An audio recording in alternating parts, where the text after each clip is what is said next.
mengawali proses pembelajaran pada masa pandemi COVID, dan kita tidak bisa tatap muka langsung anak-anak karena situasi dan kondisi. Oleh karena itu, Pak Alamil akan menyampaikan pembelajaran lewat jarak jauh. Anak-anak, sebelum kita awali pembelajaran, kita berdoa lebih dahulu supaya nanti proses pembelajaran daring online ini bisa berjalan dengan lancar. Doa saya pimpin anak-anak, karena doa ini nanti akan mampu memberikan kelancaran pada kita sekalian. Persiapan berdoa mulai.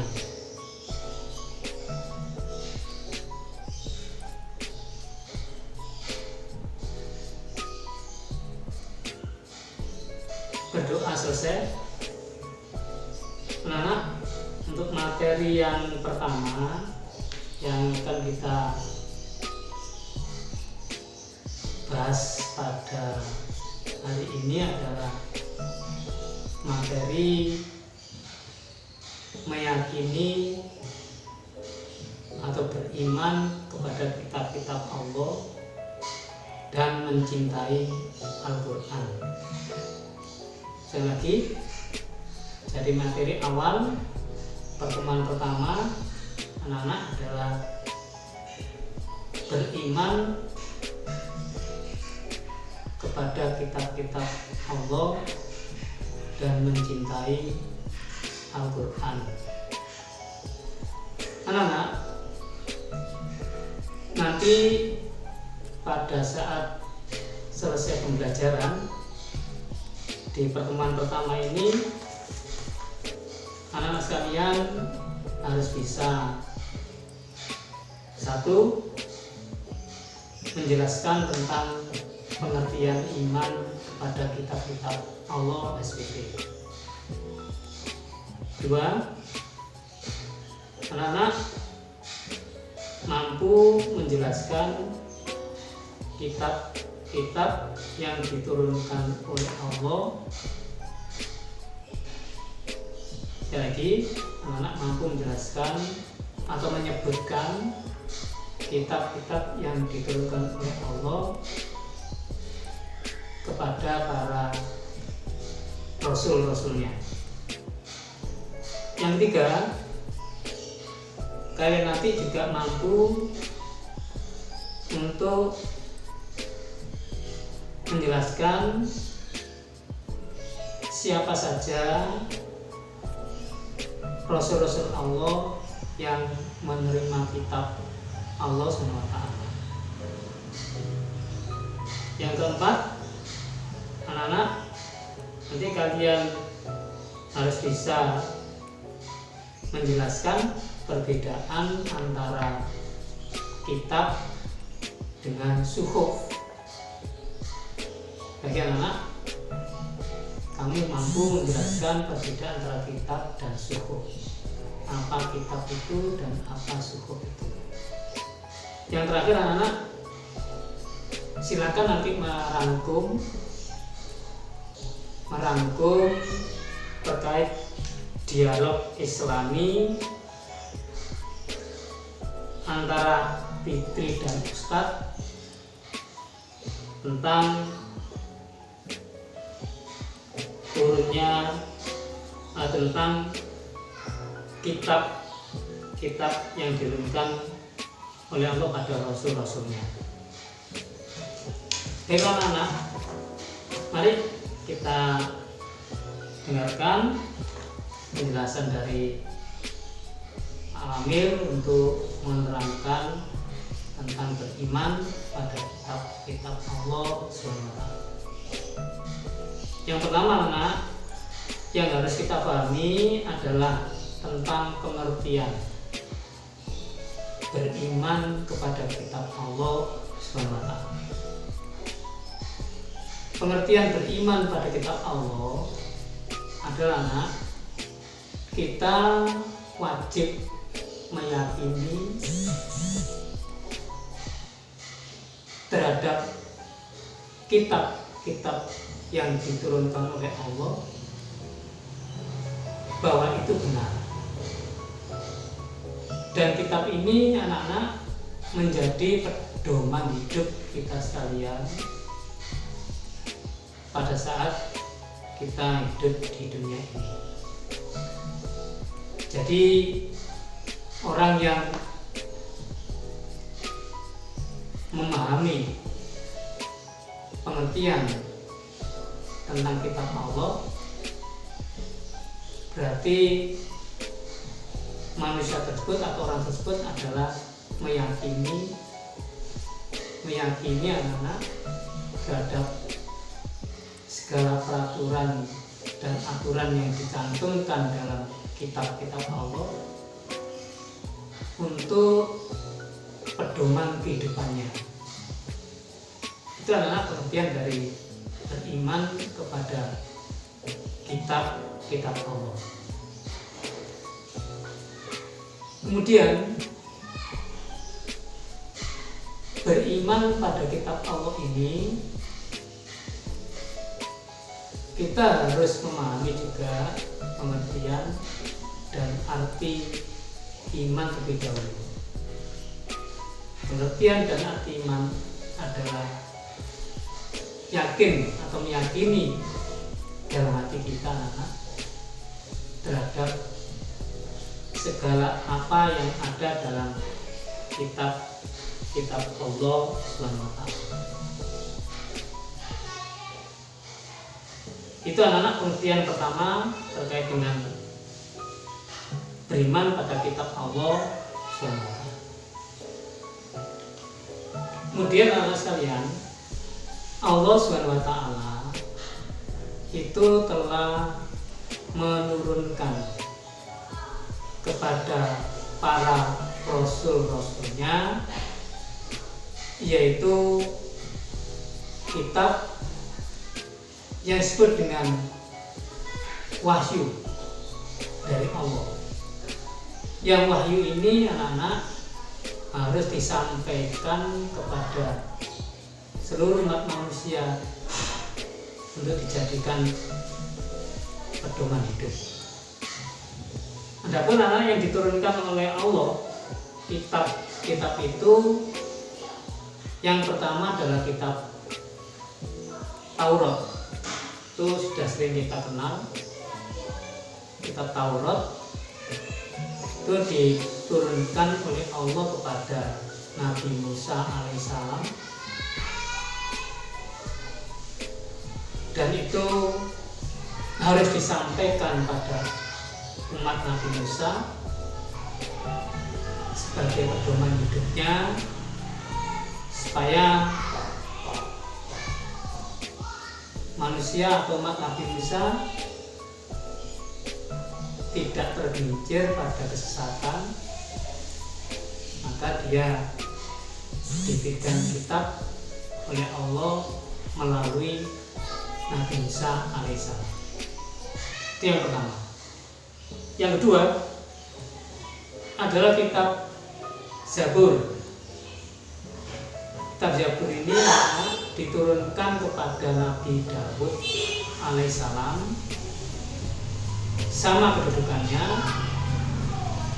Kitab ini sebagai wahyu dari Allah dan harus diteruskan oleh Nabi Daud kepada umatnya untuk dijadikan pedoman hidup sehingga tidak menjadi sesat, dan nanti kalau akhir hayatnya atau akhir dunia nanti bisa menemukan kebahagiaan hidup dunia maupun akhirat karena mau berpedoman pada kitab Zabur yang dibawa oleh Nabi Daud alaihissalam. Yang ketiga yaitu kitab Injil. Injil ini diturunkan oleh Allah kepada Isa alaihissalam pada saat itu anak-anak sama sebagai wahyu dari Allah yang harus disampaikan oleh Nabi Isa alaihissalam kepada umatnya, juga sebagai pedoman hidup agar mereka menemukan kebahagiaan dunia maupun akhirat. Yang berikutnya anak-anak, terakhir adalah kitab Al-Quran. Kitab Al-Quran ini adalah kitab yang terakhir yang diturunkan oleh Allah kepada Nabi besar Muhammad SAW, sama sebagai pedoman hidup agar kita sekalian manusia bisa menemukan kebahagiaan dunia dan akhirat pada saat kita nanti berhadapan dengan Allah SWT. 4 kitab itulah sekalian yang harus kita yakini, kita imani, kemudian kita lakukan, kita laksanakan dalam kehidupan kita sehari-hari. Namun anak-anak, dari 4 kitab, yaitu yang terakhir kitab Al-Quran, itu merupakan kitab yang diturunkan oleh Allah untuk menyempurnakan kitab-kitab sebelumnya, yaitu kitab Taurat, Zabur, dan Injil. Semuanya ajaran-ajaran yang ada di 3 kitab, yaitu Zabur, Taurat, dan Injil, itu berada dalam kitab Al-Quran. Sehingga kitab Al-Quran ini anak sebagai penyempurna dari 3 kitab sebelumnya yang diturunkan oleh Allah kepada masing-masing rasulnya. Kemudian anak sekalian, mari kita pahami bahwa 4 kitab itu sebagai wahyu dari Allah, sebagai wahyu dari Allah kepada 4 rasul Allah, yaitu Daud, Musa, Isa, dan Muhammad Sallallahu Alaihi Wasallam. Namun anak-anak, nabi yang wajib kita ketahui, yang wajib kita imani, itu adalah 25 nabi dan rasul. Berarti anak-anak, keseimbangan penerimaan kitab itu tidak ada. Kitab yang diberikan oleh Allah hanya 4 kitab, namun nabinya lebih daripada 4. Yang kita wajib tanda adalah 25. Apakah nabi dan rasul yang lain selain 4, yaitu Nabi Daud, Nabi Musa, Nabi Isa, dan Nabi Muhammad, itu tidak mendapatkan kitab bagi mereka? Anak-anak, nabi-nabi yang lain sama, mereka memperoleh kitab dari Allah SWT, tapi bentuknya bukan kitab. Bentuknya adalah suhuf, disebut dengan suhuf. Suhuf ini adalah juga merupakan wahyu Allah yang diberikan kepada para nabi, tidak berbentuk kitab namun berbentuk lembaran.